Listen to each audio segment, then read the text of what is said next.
camarades d'Afrique, mes chers frères et sœurs, l'heure est grave.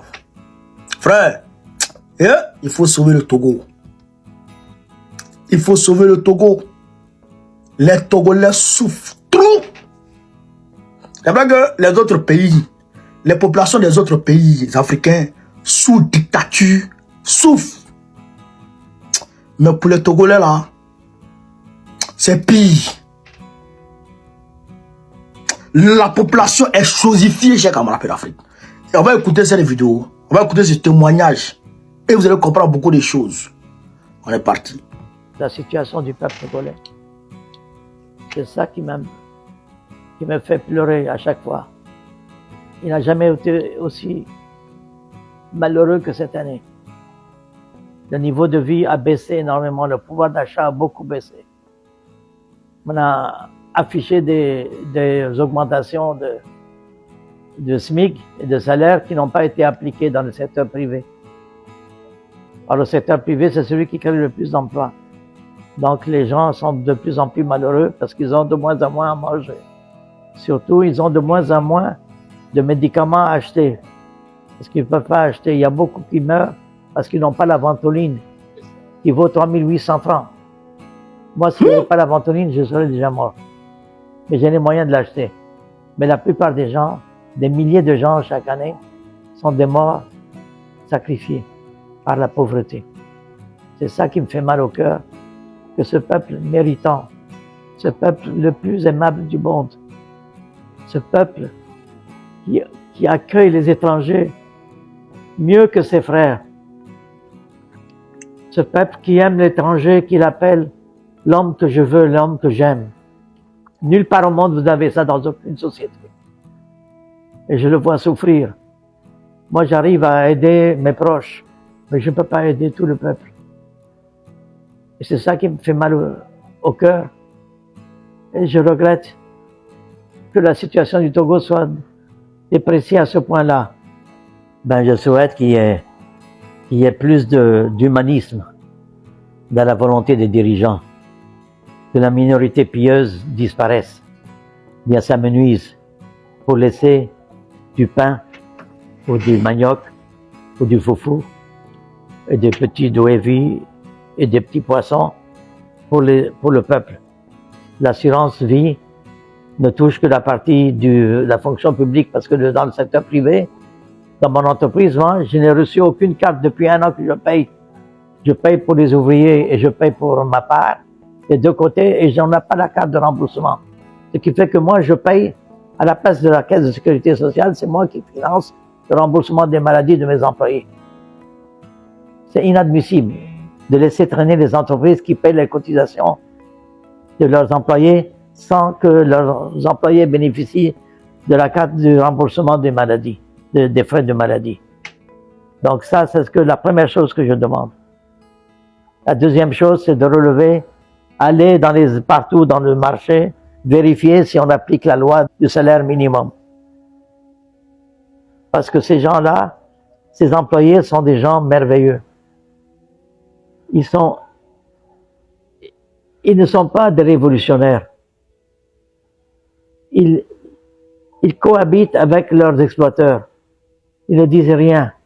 Parce qu'ils n'ont pas le mauvais esprit de se révolter comme au Bénin, comme au Ghana, comme au Burkina Faso. Le peuple togolais est unique en Afrique et même dans le monde. C'est un peuple qui baisse la tête et qui espère en Dieu pour venir le sauver. Mais Dieu a créé l'humanité, le monde, non pas pour venir intervenir lui-même, c'est pour laisser les hommes libres se faire leur histoire. C'est l'homme qui fait son histoire, qui fait le bien et le mal. C'est pas Dieu. Et Dieu ne viendra pas faire notre travail sur terre. C'est après notre mort qu'il va nous juger. Donc, moi, ce qui m'importe pour moi, c'est le bien-être du peuple togolais. Quand je le verrai heureux, je serai heureux. Parce que je voudrais ne pas mourir sans le voir heureux. Depuis l'âge de 5 ans, je lutte pour le bien-être du peuple togolais. Je veux qu'il sorte la joie, comme je l'avais connu quand j'étais jeune. Il y avait toujours le sourire, l'accueil. Maintenant, quand on voit les Togolais, ils sont tristes parce qu'ils ont des problèmes d'argent. Ils ne peuvent pas payer les médicaments.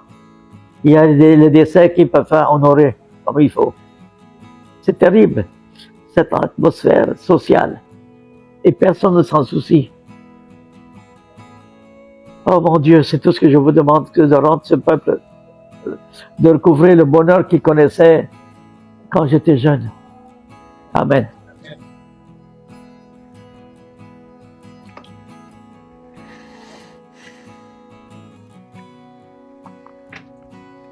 Alors, moi-même, ça me fait bizarre. Moi, ça me fait bizarre, le vieux. Moi, ça me fait bizarre qu'il y ait un peu d'Afrique. Attendez d'abord, on va clé dans cette affaire. Attendez d'abord. Voilà. Vous avez entendu? Ventoline, 3800. Le Togolais ne peut pas s'acheter ça. Ventoline, 3800. Le Togolais ne peut pas s'acheter ça. Le Togolais a problème d'argent. Le Togolais ne sait pas. Il vit. Il n'est pas. Le Togolais souffre. Il ne peut pas s'acheter à manger. Il ne peut pas s'acheter. Il ne peut rien s'acheter. La minorité pieuse. Ils n'ont pas d'assurance maladie, rien. Voilà, ça c'est partout. Mais le problème du Togolais, comme le monsieur l'a dit, c'est que le Togolais a été façonné de sorte à ce que il arrive à idolâtrer le chef de l'État. Le chef de l'État. Le Togolais a été façonné de sorte à ce qu'il idolâtre le chef de l'État. Parce que depuis le père Yassimé qui est tchadien d'origine, le père Yassimé, c'est les tchadiens d'origine, hein, les Yassimé là. Donc, il a tué le système scolaire et il a fait la promotion du madrasa, de l'école coranique. Vous comprenez? Donc, si tu ne vas pas à l'école, comment tu vas comprendre, tu vas connaître tes droits et tes devoirs en tant que citoyen? Donc, c'est aujourd'hui, les Togolais sont en train de se cultiver petit à petit. C'est aujourd'hui, ils sont en train d'aller à l'école. Le taux de l'analphabétisme au Togo est grand. C'est comme ça, le père Yassimé et Yadema les a façonnés. Et lui là est venu les façonner encore. Et lui il maintient ça. Mais ce qui était pire, et ce qui est pire, c'est qu'aujourd'hui, on enseigne dans les écoles togolaises que le chef de l'État, on ne doit pas lui manquer de respect. On ne doit pas manquer de respect au chef de l'État. Le chef de l'État est Dieu. Mais le chef de l'État est un barbier. Un chef de l'État qui te respecte pas, il faut le barbier. Parce que un chef de l'État est au service du peuple. C'est-à-dire qu'il est l'employé du peuple. On choisit un chef de l'État pour qu'il serve le peuple. Pour qu'il serve le peuple. Un chef de l'État qui ne sert pas le peuple, il faut le dégager. C'est comme ça. On n'idolâtre pas un chef de l'État. On n'idolâtre pas un chef de l'État. Quand tu idolâtres un chef de l'État, c'est-à-dire que toi-même, tu deviens un mouton. C'est-à-dire que c'est comme tu es en train de faire de ton employé ton maître. Vous comprenez? En réalité, ton président est ton employé. Tu l'as mis là pour gérer les affaires de la République. Pour gérer les biens de la République, de telle sorte à ce que tout le monde puisse avoir un peu. S'il se comporte mal et qu'il vole l'argent de la République, va le chasser. Le Togo n'est pas sorti des entrailles de son grand-père, ni de sa grand-mère. Le Togo est un pays qui appartient à tous les Togolais. Donc si un individu vole l'argent qui appartient à tout le monde doit se lever pour lui dire dégage. Voilà ce qui doit se passer. Et les Togolais, comme presque partout en Afrique, ils attendent Dieu. Dieu va faire. Dieu va faire. Dieu va faire. J'ai dit aux Ivoiriens que Dieu ne fera pas. Et je leur dis toujours, Dieu ne fera pas.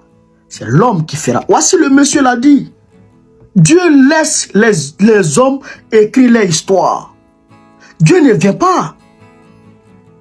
Dieu ne vient pas. Mais tu ne vois pas. Et regardez, l'Ukraine et puis la Russie. Qui va dire que Dieu va venir au secours de l'Ukraine pour battre la Russie? Tu ne peux pas. En aucun cas, c'est impossible. Le rapport de force n'est pas pareil. Vous comprenez ça? Alors que les Ukrainiens sont des enfants de Dieu. Voici la Palestine. Voici Israël. Est-ce que Dieu est venu d'où? Le rapport de force est favorable à Israël, puisque les États-Unis les soutiennent. Donc les États-Unis leur donnent tout leur armada. Donc ils vont avec ça pour aller attaquer le Moyen-Orient. Et aujourd'hui, c'est eux qui contrôlent le Moyen-Orient. C'est pareil que le Congo et le Rwanda. Le Rwanda est un pays... Le Rwanda, regarde le Togo. Le Congo est comme ça. Le Congo est comme ça. Et puis le Rwanda est comme ça. Petit.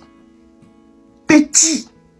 Mais c'est le Rwanda là qui empêche le Togo de vivre. Vous comprenez ça? C'est le petit Rwanda qui empêche le Congo de vivre. Et puis le Congo n'arrive à rien faire. Dieu n'est pas là. Il y a près de 8000 églises à Kinshasa seul. La ville de Kinshasa, 8000 églises. On ne compte pas les églises qui sont à l'intérieur. Dieu avec quelque chose, Dieu ne fait rien, absolument rien, il ne fera rien. Quand tu te lèves là, tu invoques Dieu, j'aimerais faire ça.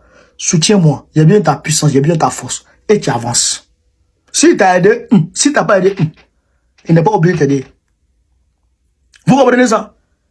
Donc, le Togolais doit se lever.